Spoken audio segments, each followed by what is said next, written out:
El día de hoy, en la presentación, voy a hablarles sobre las recomendaciones ergonómicas en el trabajo remoto y un poquito de las pausas activas. Yo soy la doctora Leslie Pinto Helera, soy médico residente de tercer año de la especialidad de Medicina Ocupacional y del Medio Ambiente por la Universidad Peruana Cayetano Heredia. La agenda para el tema de hoy, vamos a hablar al inicio de la introducción, los objetivos de la presentación, la normativa de referencia y algunas definiciones nacionales, la importancia de la ergonomía, definición de la ergonomía, las recomendaciones desde cada enfoque que tenemos que tener en cuenta y finalmente las conclusiones. A modo de introducción, esta es una imagen de una noticia que salió en el año 2021. Recordemos que en este año nos encontrábamos en el contexto de la pandemia por el COVID-19 todavía. Y sale esta noticia, ¿no? Que indica que aumentan los casos de de síndrome carpiano. Ahí indican debido al trabajo remoto. Entonces, ¿qué podemos rescatar de esta noticia? Podemos rescatar que tenemos en un contexto en que se realiza el trabajo remoto, varios casos de lesiones o enfermedades, en este caso es el túnel carpiano a nivel de la muñeca, que es un tipo de patología osteomuscular, pero así como hay en la muñeca, puede haber en las manos, en los codos, en los hombros, en la columna, y hay que ver, ya que estas enfermedades son multifactoriales, una de las causas o uno de los, digamos, origen que puede llevar a esto son algunas condiciones inadecuadas al momento de realizar el trabajo remoto. Entonces, ¿qué ideas podemos tomar de aquí? A raíz de la pandemia por el COVID-19, todos sabemos que han ocurrido diferentes cambios que han afectado tanto nuestro estilo de vida personal también como laboral, ¿no? Muchas condiciones en el ámbito laboral cambiaron debido al distanciamiento social, al aislamiento, a que hubo un cese temporal de actividades, ¿no? Entonces, ¿qué ocurrió? Aumentó la virtualización, la utilización de tecnologías de la información, las comunicaciones, todo para poder digamos, solucionar esto y seguir trabajando, ¿no? Entonces, diferentes alternativas ocurrieron, en tanto que se implementó el trabajo remoto, que si bien ya había desde antes, no era tan usado, ¿no? A raíz de esto es que se ha implementado mucho el trabajo remoto en algunos sectores. Obviamente hay algunos que no se pueden, ¿no? Por ejemplo, personal de seguridad, personal de limpieza, pero en aquellos sectores en que sí es compatible las actividades que realizan, también de forma remota, esto se ha implementado, ¿no? Incluso hasta la actualidad se mantiene en muchos casos, ¿no?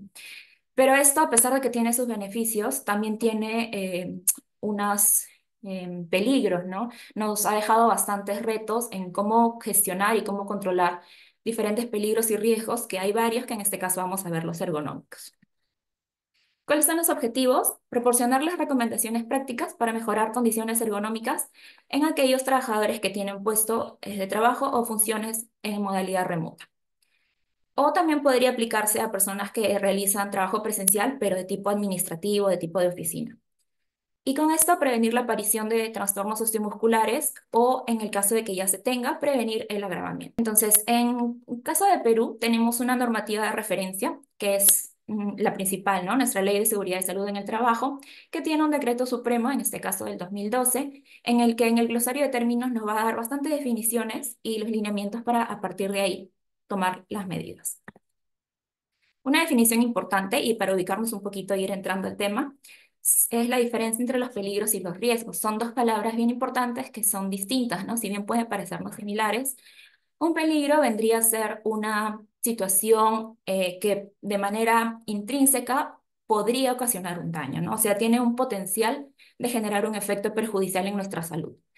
Ya sabemos que toda actividad, toda cosa que hagamos, de por sí siempre van a existir los peligros, no lo podemos eliminar. Sin embargo, lo que sí podemos hacer es gestionar o tratar de controlar el riesgo de que ese peligro se materialice y genere un daño, que en este caso ese vendría a ser el riesgo. Un ejemplo para, digamos, comprender la diferencia, ¿cuál sería un peligro? Por ejemplo, un piso que esté resbaloso.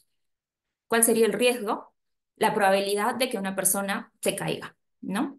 O sea, de por sí el piso resbaloso, estando solamente ahí, no es que va a generar un riesgo, un daño, es una situación simplemente que existe, pero el riesgo sería la probabilidad de que alguien, ¿no? Que esté pasando por ahí, de repente corriendo, se resbale o se caiga.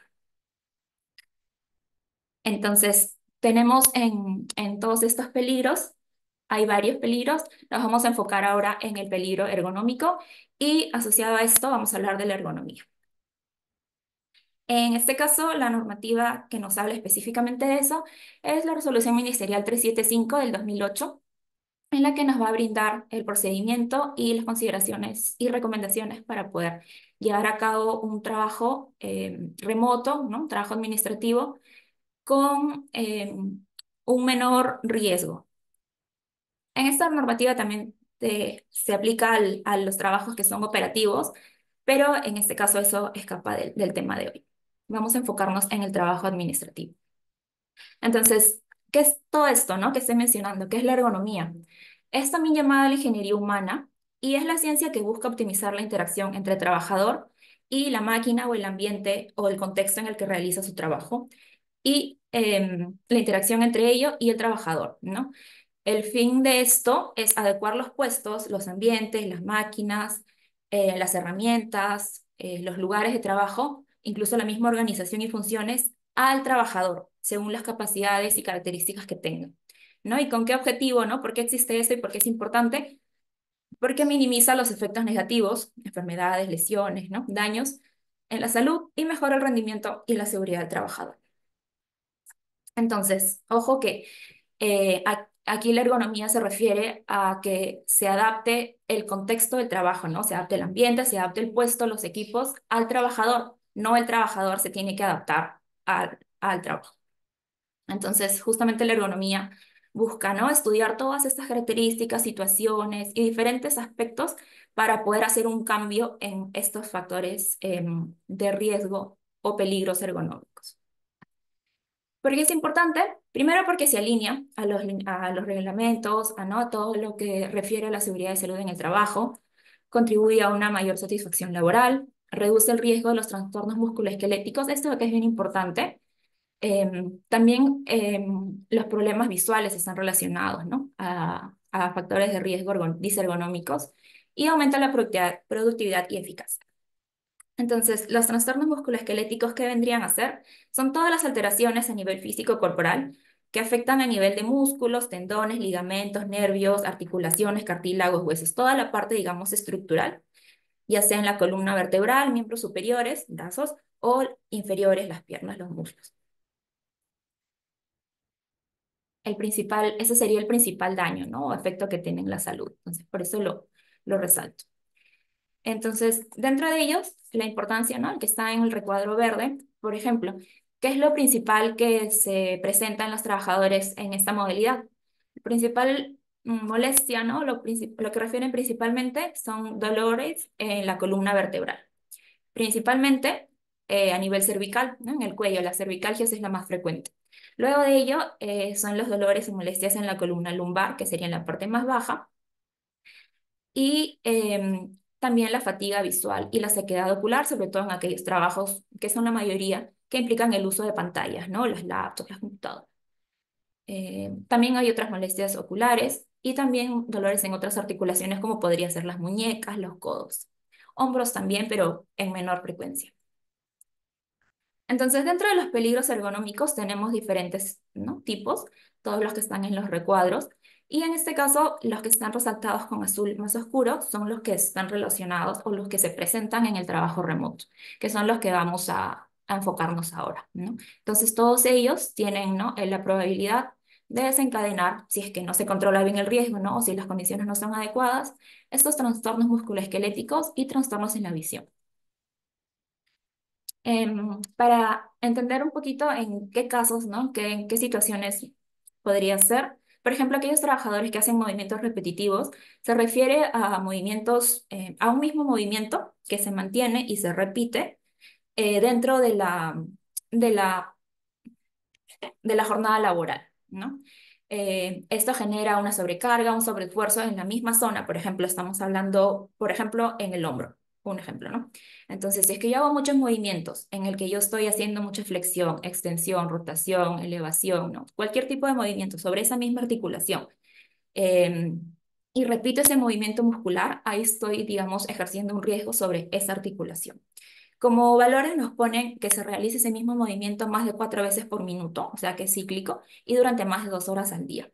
obviamente el riesgo es mayor si es que ese trabajo es por 2 horas continuas. Y trabajo con pantalla de visualización de datos o PVD son aquellos trabajos que implican la utilización de, bueno, general pantalla, ¿no? De laptops, computadoras. Y se considera trabajadores usuarios a aquellos que utilizan o que superan las 4 horas diarias o 20 horas de semana para realizar su trabajo. Entonces, si estamos dentro de esos grupos que estoy mencionando, ¿qué recomendaciones deberíamos tener en cuenta? Por ejemplo, adaptar el lugar de trabajo. El lugar de trabajo que uno escoja, ya sea en su hogar, ¿no? Debe ser un lugar, un espacio físico que permita que yo tenga el espacio adecuado para colocar todas mis herramientas, ¿no? Eso incluye los equipos, por ejemplo, los dispositivos móviles, por ejemplo, la laptop, las tablets, colocar también si es que necesito leer algunos libros, algunos documentos en físico, debo tener un espacio adecuado según todo lo que yo vaya a utilizar. También estas dimensiones deben permitir que uno pueda ubicarse y moverse libremente, ¿no? Es decir, por ejemplo, en esta imagen, algunas condiciones ahí vamos a ver que no son las mejores, pero por ejemplo, en este caso, lo que puedo rescatar de la imagen es que la persona puede elevar sus brazos, se ve que tiene espacio en los lados para poder estirarlos, ¿no? Hacia los lados, se ve que la parte de abajo, ¿no? Está libre y puede movilizar sus pies también. Entonces, el espacio en este caso, digamos, es adecuado. Tiene una mesa también, bueno, que le permite colocar, ¿no? Las laptops, los útiles de escritorio, las agendas. Entonces, por esa parte está bien. Hay que evitar colocar objetos, por ejemplo, cajas con útiles o cajas, ¿no? Donde guardemos documentos en ese espacio. Usualmente se coloca aquí, debajo de la mesa, pero eso bloquea un poco o impide el libre movimiento de las piernas. Entonces, eso no sería muy adecuado. También tenemos que tener en cuenta para el lugar de trabajo la distribución que va a tener. Tenemos que diferenciar actividades o los útiles que utilicemos para un trabajo habitual. Ellos deben estar más cerca, no debe estar al alcance de las manos, idealmente a unos 30 centímetros o menos, ya que vamos a utilizarlo frecuentemente. Y a medida que eh, usamos menos estos útiles, los podemos poner en un rango alrededor de nosotros un poquito más lejos, ¿no? Hasta unos 50 centímetros, de los 75, 70, dependiendo de qué tanto los vamos a utilizar. ¿Por qué? Porque así yo tengo desde mi posición, por ejemplo, acá en el dibujo vemos, ¿no? El hombre está sentado y al alcance de sus manos, si es que las estira, logra alcanzar los lapiceros, agarra eso me parece un teléfono, ¿no? Entonces no va a tener que movilizar tanto y por lo tanto no va a hacer un sobreesfuerzo en sus articulaciones, ya que eso va a hacerlo con más frecuencia. En cambio, por ejemplo, ¿no? Estas reglas me parece no las usa tan seguido, entonces por ahí que una vez o 2 veces la utilice en el día, si se para, se estira, se agacha, se inclina a cogerlas, no va a ser tanto el esfuerzo que va a tener sobre su cuerpo. Entonces, diferenciar el uso que damos a nuestros útiles también y según ello, ubicarlos. También es importante escoger un lugar que tenga una ventilación, iluminación adecuada. Lo ideal es que sea una ventilación natural, con las ventanas abiertas, ¿no? Dependiendo. Pero si no, podría ser artificial también. Y en cuanto a la iluminación, también es bien importante que sea una ventilación adecuada, perdón, una iluminación adecuada. De preferencia, lo ideal es la luz natural. Si es que con la luz natural no es suficiente, se puede añadir luz artificial, ¿no? Los focos, las lámparas. De preferencia luz blanca que luz amarilla. Y aquí también tener en cuenta el efecto del deslumbramiento. Si ponemos como en la imagen una pantalla, una laptop que esté delante de una ventana, vamos a tener que el efecto de la luz no nos va a permitir ver bien la pantalla. Lo mismo ocurre si lo tenemos no mirando a la ventana, sino de espaldas a la ventana, porque va a ocurrir el efecto de que la luz va a incidir directamente en la pantalla, ¿no? Entonces, esos brillos, esas iluminaciones fuertes y el deslumbramiento no es lo ideal, ¿no? Lo ideal sería, o mejor que esta situación, es que la luz caiga de manera lateral hacia nuestra pantalla. Ya. Recomendaciones en cuanto a la postura. Este es un trabajo que lo vamos a hacer la mayor parte del tiempo sentado, ¿no? Entonces tenemos que tener en cuenta varios puntos. Por ejemplo, en este caso, la espalda está recta. La espalda está en una posición neutral.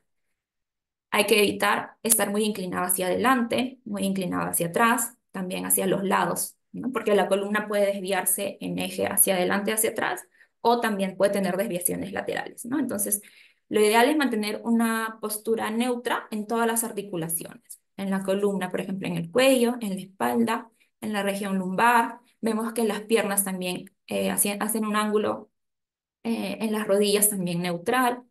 No está, lo que hay que evitar en general es una flexión excesiva y una extensión excesiva, ¿no? Todo movimiento que haga que se pierda el eje natural de las articulaciones o el eje relajado o el eje neutral va a aumentar en mayor grado la probabilidad de ocurrir estas enfermedades o lesiones osteomusculares, ¿no? Mientras más forzado esté mi rango, el riesgo va a ser mayor. Los hombros también están relajados, los antebrazos están apoyados, ¿no?, sobre los soportes de la silla, están a la altura del escritorio, la muñeca también se ve que está recta hacia adelante, el borde superior del monitor, esto lo vamos a ver con más detalle en la parte de recomendaciones con pantallas. Eh, la pantalla está frente, ¿no?, al trabajador. Eh, la distancia más o menos de 10 a 20 centímetros en el borde de la mesa. Los muslos pueden estar ligeramente inclinados hacia adelante. Vamos a ver los ángulos en en la siguiente lámina. Hay una distancia también de separación entre la parte de atrás de la rodilla y el borde de la silla para evitar que haga compresiones, ¿no?, en la parte posterior. Y en algunos casos también se puede usar apoyapiés, sobre todo si es que, por ejemplo, por la altura de la persona, ¿no?, o las características de la silla, los pies no llegaran a chocar el suelo. Entonces, en ese caso podemos apoyarnos de un apoyapiés o reposapiés. Ya. Por ejemplo, aquí hay unos dibujos de cuál sería una postura incorrecta. En este caso, está haciendo mucha flexión. Flexión se refiere a la inclinación hacia adelante de la columna. Está haciendo mucha inclinación hacia adelante, ¿no? Lo ideal es que sea máximo, o sea, neutral o menor de 30 grados, ¿no? Si yo hago una línea imaginaria vertical aquí, ¿no? Como esta, y una línea imaginaria entre el ángulo que está esta persona es mayor de 30. Igual en este caso es mayor de 30, pero en este caso hacia atrás. Entonces, lo ideal es que sea lo más vertical posible. También aquí hay un efecto negativo en el cuello. También vemos que el cuello está muy inclinado hacia adelante. Entonces, cualquier postura que haga una inclinación o giro, ¿no?, o lateralización mayor de 30 a nivel de la columna vertebral, ya me está aumentando mi riesgo disergonómico. Por ejemplo, en esta imagen, ¿no?, está súper inclinada hacia adelante. Hay varios aquí errores, ¿no? La altura de la pantalla, la altura de la laptop, la altura de los codos. Vamos a ir viendo más adelante uno por uno. Entonces aquí otra imagen, ¿no?, que nos compara una postura correcta de una postura incorrecta. Por ejemplo, aquí esta pierna no llega al piso, o en todo caso la está inclinando, ¿no? Vemos que el ángulo de la rodilla es menor, entonces está haciendo mucho esfuerzo sobre la rodilla derecha. La izquierda está bien, pero no, lo ideal es que ambas estén alineadas, estén simétricas. Otra cosa que también vemos diferente es que aquí la espalda es importante que esté apoyada tanto en la parte dorsal como en la parte lumbar. Al estar neutra y tener una silla ergonómica, ¿no?, que tiene ciertas características, vamos a tener un apoyo en estas regiones, que como hemos visto, la parte lumbar es una de las que también eh, más, más presenta estos dolores. Los hombros también no están apoyados, la región lumbar no está apoyada. Aquí vemos, no se nota mucho, pero se ve que el ángulo del antebrazo y la mano están haciendo un ángulo en la muñeca, mientras que acá se ve que la línea es recta, ¿no? Es lo ideal. Ahora, podemos apoyarnos en mobiliario ergonómico. Lo más común que todos hemos, ¿no?, conocemos son las sillas ergonómicas, que deben tener ciertas características también, ¿no?, para que nos ayuden. Deben ser regulables, el asiento debe regularse en altura para poder adaptarlo según las características propias de cada trabajador, ¿no? O tal vez en la casa, ¿no?, de repente más de una persona utiliza el mismo espacio, el mismo escritorio, la misma laptop, y de repente no son del mismo tamaño. Entonces, lo ideal es que tenga un ajuste para poder regularla a la altura. La altura del asiento debe ser más o menos a la altura de las rodillas, de manera que así permita que los pies se apoyen en el suelo. La silla debe tener 5 ruedas. También debe permitir la libertad del movimiento y que uno pueda llegar al ajuste, o sea, a la palanquita, desde la posición sentado neutra, ¿no? Yo sentada, sin hacer mucho giro, mucha flexión, debo llegar a la palanca para poder movilizarlo, ¿no? Ya que estando sentada es donde yo debo calcular y definir a qué altura me voy a colocar. También la altura del asiento, bueno, ¿no? Lo que les comentaba, que los pies lleguen al suelo. Los muslos, si vemos aquí en este gráfico de abajo, los muslos deben quedar horizontales. Y el ángulo que debe haber entre el muslo y la columna debe ser entre 90 y 110 grados, ¿no? Aquí está ligeramente inclinada hacia atrás, pero si está dentro del rango, está bien. Los codos también deben quedar a la altura del escritorio o de la mesa. Otras características es que la forma debe ser anatómica. Por ejemplo, puede tener un apoyo para la parte lumbar, ¿no? Para que se adapte la forma del asiento a la columna, ¿no? Que de por sí normalmente la columna tiene ciertas curvaturas. A nivel lumbar tiene una curvatura así, ¿no? Entonces coincide con el apoyo que tiene esta silla, ¿no? Que es correcto. Los muslos horizontales y el ángulo que tiene que tener la rodilla también 90 a 110 grados. Si yo apoyo mis rodillas hacia acá, ¿no? Me apoyo sobre las rueditas, estaría flexionando mucho mi rodilla. Entonces estoy haciendo un esfuerzo adicional que podría evitar, podría reducir. Entonces lo ideal es hacia neutrales o hacia adelante, ligeramente. También los reposabrazos dan un apoyo y descanso a los brazos, pero en realidad la función principal que tienen, en este gráfico no lo tiene, ¿no? Pero, por ejemplo, acá, aquí tiene el apoyo. Eh, la función principal en realidad de estos soportes es que permita que uno cambie de postura, ¿no? O se acomode, pero manteniendo un apoyo. Y también sirve para poder agarrarse de ahí y poder facilitar que yo me pueda parar y sentar, ¿no? Porque igual recordemos que tiene ruedas, entonces ese equipo, este mobiliario o sea, es móvil, ¿no? También el material del asiento, el material del espaldar debe ser un tejido, perdón, la forma debe ser redondeada, ya que la parte de acá, si bien no debe estar en contacto ejerciendo una presión, ¿no? Continua, en algún momento va a tener contacto, ¿no? Entonces lo ideal es que sea un borde redondeado para que no haya una compresión, no mantenga una presión en la parte posterior de la rodilla.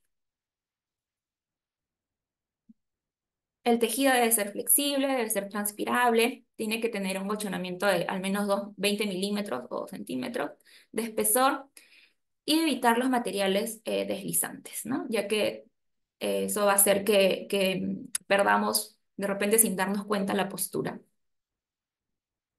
Ahora, en, en el caso de que tengamos que utilizar una pantalla, ¿no? Una laptop, un monitor, una computadora, debemos adaptar el borde superior a la altura de los ojos. En este caso, por ejemplo, no lo cumple, ¿no? Está muy abajo. Aquí podría implementarse un soporte de pantalla, ¿no? Aquí, lo vemos. Aquí, por ejemplo, ¿no? Este soporte va a elevar el borde de la pantalla de manera que quede a la altura de los ojos, que es lo ideal. También la distancia que hay entre la pantalla y nuestros ojos no debe ser mayor de la distancia de nuestros brazos. Es decir, si yo me siento correctamente con la espalda apoyada en el espaldar de la silla y todas las recomendaciones que les acabo de decir, y yo estirara mis brazos, la punta de mis dedos debe tocar la pantalla. Si es que no la alcanzo y la pantalla está atrás, está muy lejos, debo acercarla. Entonces, ¿qué ocurre si es que de repente la pantalla está muy lejos? Yo me voy a acercar y por lo tanto si me acerco mucho voy a llevar mi tronco hacia adelante. Aquí al ojo me parece que pasa los 30 grados, ¿no? El ángulo correcto sería aquí una línea vertical, pero vemos que esta persona está muy inclinada hacia adelante. Si pasa los 30 grados, de por sí ya se considera que está teniendo un riesgo disergonómico.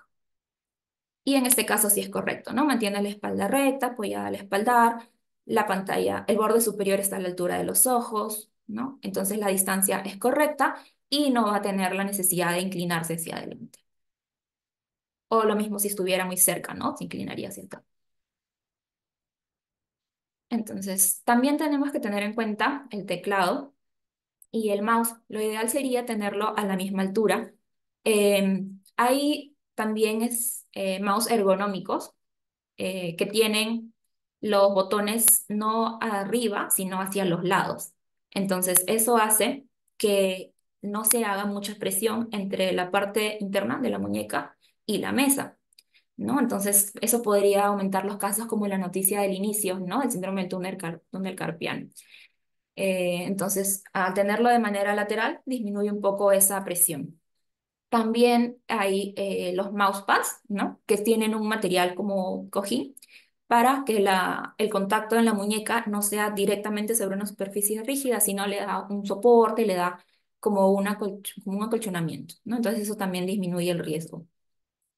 Em, También hay que tener en cuenta que, o sea, no todo dolor en las muñecas necesariamente es síndrome del túnel carpiano, ¿no? Como hemos visto, dentro del grupo de los trastornos musculoesqueléticos implican alteraciones o lesiones en cualquier estructura que tengamos en esa zona. Tenemos nervios, tenemos huesos, tenemos ligamentos, tenemos tendones, ¿no?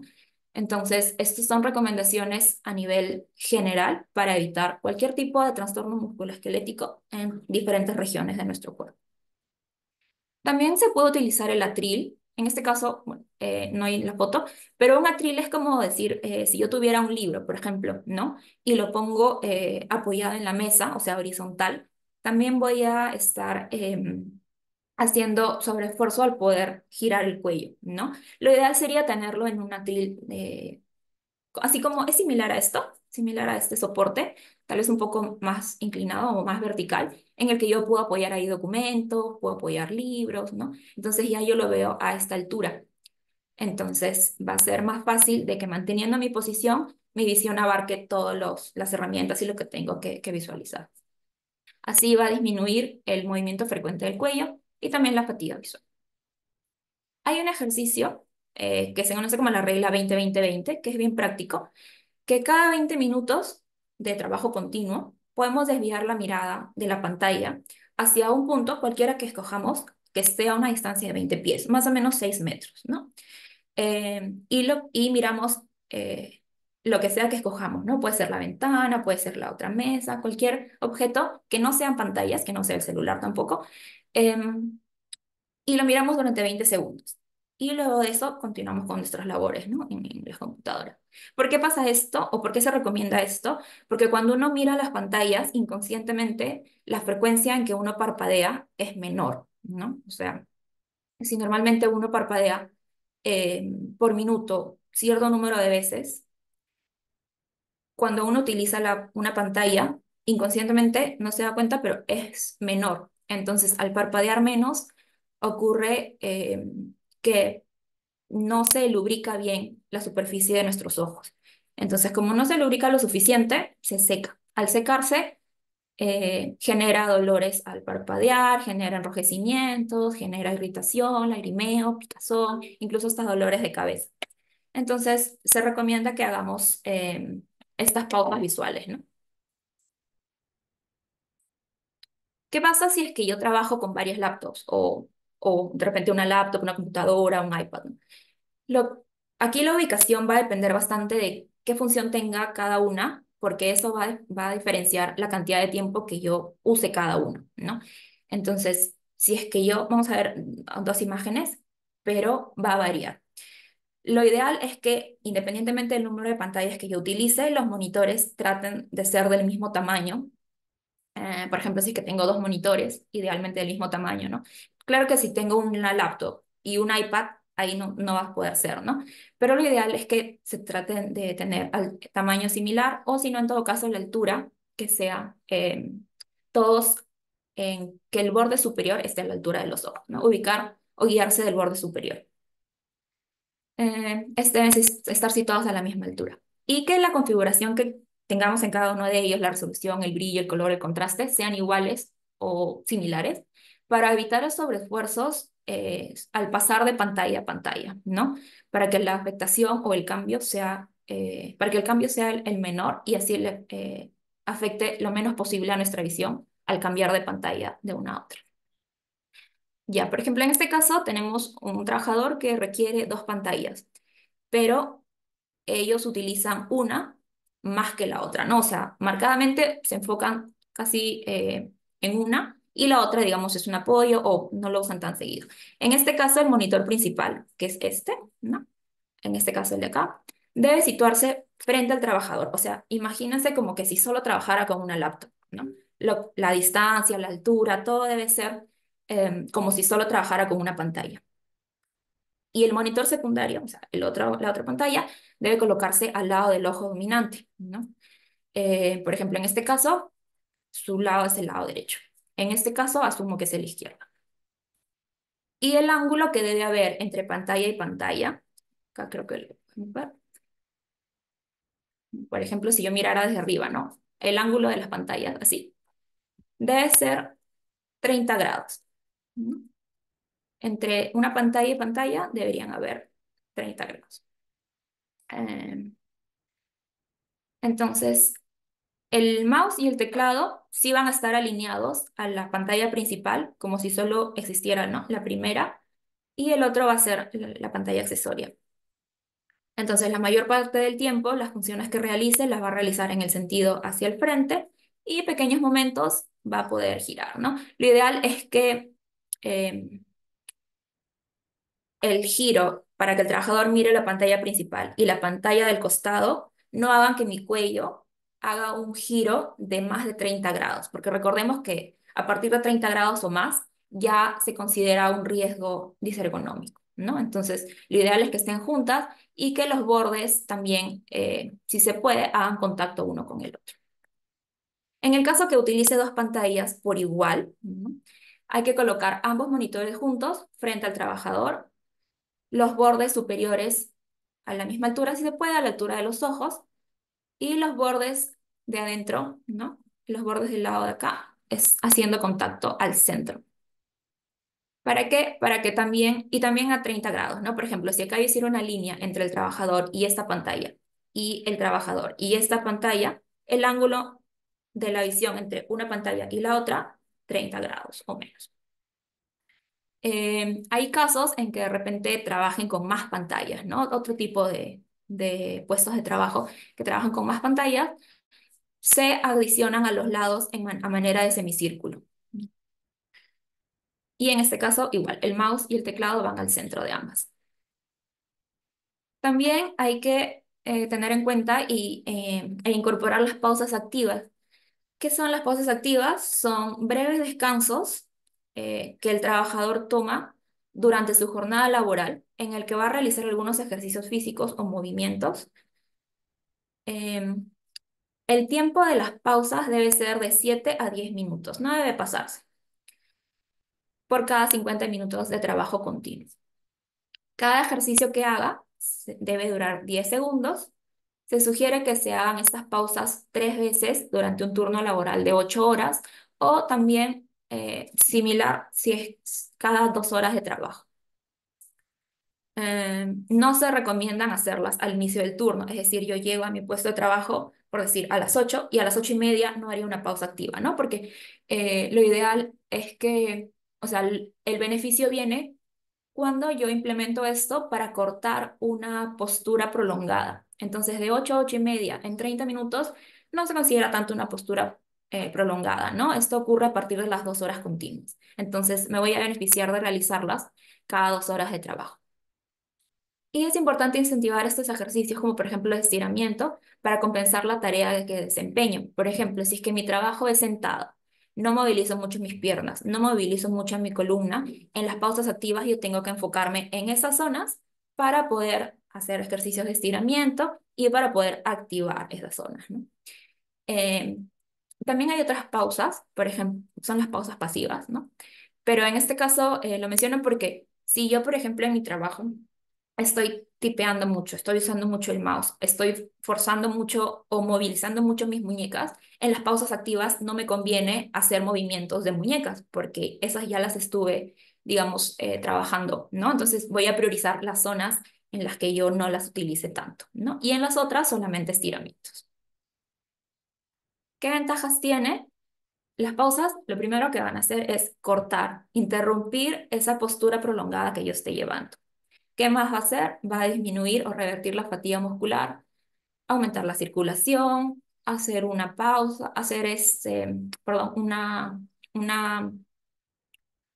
mm, bueno, una pausa activa a nivel muscular, pero también mental, ¿no? Entonces voy a poder disminuir el estrés, disminuir los factores de riesgo psicosociales, ¿no? Que no es esta presentación, pero también es uno de los principales beneficios de realizarlas. Ya. Entonces, las pausas activas, no hay una rutina exacta que todos debamos hacer la misma. Se pueden implementar diferentes ejercicios, perdón, diferentes movimientos, diferente orden. La idea es que uno relaje esas zonas que esté trabajando más y active las zonas que esté trabajando menos. Debo tener en cuenta como un orden, siempre empezar de arriba a abajo, tener en cuenta que, por ejemplo, si quiero enfocarme en la columna, si yo hago un movimiento de flexión hacia adelante, debo compensarlo con un movimiento de extensión, es decir, hacia atrás. Si hago un movimiento de lateralización o giro a la derecha, debo compensarlo con un giro a la izquierda, ¿no? Entonces deben ser simétricas, deben ser ordenadas, deben ser en ambos lados también. Por ejemplo, aquí hay una propuesta, ¿no? Por ejemplo, el cuello, llevarlo hacia adelante, ¿no? Con las manos detrás de la cabeza, inclino mi cuello hacia adelante y estoy así estirando la parte posterior, la parte de la nuca, la parte cervical. 10 segundos. Pasan mis 10 segundos, alterno. Si ya hice flexión hacia adelante, ahora hago la extensión, o sea, hacia atrás. 10 segundos. Hacia los lados también, ¿no? Si hago a la derecha, luego hago a la izquierda. Si hago una inclinación, por ejemplo, acercando la oreja al hombro para el lado derecho, ahora hago lo mismo hacia el lado izquierdo. En cuanto a los hombros, podemos llevar los brazos hacia arriba, hacia abajo, podemos entrecruzarlos, podemos llevar el codo para atrás, derecho, el izquierdo también, cruzando las manos atrás y tratando de elevarlos, ¿no? También para relajar la parte de la espalda. O para estirar, por ejemplo, también los bíceps, los tríceps, colocar la mano en nuestro codo y acercarlo a nuestro pecho, ¿no? Por ambos lados. En las piernas también se puede hacer sentado incluso, estirar, levantar ambos pies, ¿no? Levantamos uno hasta 10 segundos, cambiamos de pierna y elevamos el otro también para aumentar la circulación, porque principalmente eso es lo que va, o sea, estos son los miembros que utilizamos menos, ¿no? Al estar sentado. Entonces, con eso activamos la circulación. Ya. Conclusiones para llevarnos de la presentación de hoy. Los riesgos ergonómicos son un importante problema en la salud ocupacional. Eh, Ellos pueden desencadenar trastornos osteomusculares y afectar la salud en los trabajadores. Si es que conocemos estos peligros, estos riesgos y mejoramos las condiciones ergonómicas de nuestro ambiente, eso va a contribuir a proteger la salud, a disminuir el ausentismo, a aumentar la productividad y la satisfacción laboral. Hay responsabilidades tanto a nivel de los empleadores como a nivel de los trabajadores. En cuanto a los empleadores, brindar la información y la instrucción en cuanto a las técnicas adecuadas y en cuanto a los trabajadores, implementar, adoptar estas recomendaciones, las posturas adecuadas, las prácticas adecuadas, ¿no? Y todas las recomendaciones, como ahora les he comentado, para el desarrollo de las labores. Con esto prevenimos la aparición de dolores, de lesiones y otros tipos de problemas a la salud. O en caso ya tuviera uno previo, ¿no? O predisposición a tenerlo, va a prevenir el agravamiento o el empeoramiento de estos. Gracias.